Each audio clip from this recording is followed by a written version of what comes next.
এক মদখোর এক দরবেশের কাছে যেয়ে বলল, হুজুর, আমি যদি খেজুর আর আঙ্গুর খাই তাহলে কোনো সমস্যা আছে? দরবেশ বলল, না, কোনো সমস্যা নাই। তখন মদখোর বলল, আমি যদি তার সাথে একটু পানি মিশিয়ে নেই তাহলে কি কোনো সমস্যা আছে?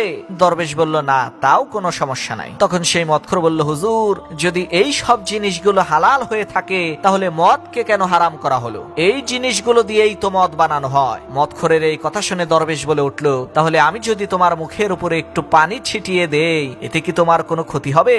মদখোর বলল, না। তখন সে দরবেশ বলল, আমি যদি সেই পানির সাথে একটু মাটি মিশিয়ে কাদা বানিয়ে সেই কাদা তোমার শরীরে নিক্ষেপ করি তাহলে? তখন সে মদখোর বলল, হুজুর, শরীরে কাদা লেগে মানুষ মরেছে এই ধরনের কোনো কথা আমি কখনো শুনিনি। তখন সে দরবেশ বলল, এখন আমি যদি এই মাটি আর পানি একসাথে করে একটা ইট তৈরি করে তোমার মাথার উপরে মারি তখন কি হবে? তখন সে মদখোর বলল, হুজুর, বলেন কি? তাহলে তো আমার কেল্লা ফতে হয়ে যাবে। তখন দরবেশ বলল, ঠিক মদেরও এই অবস্থা।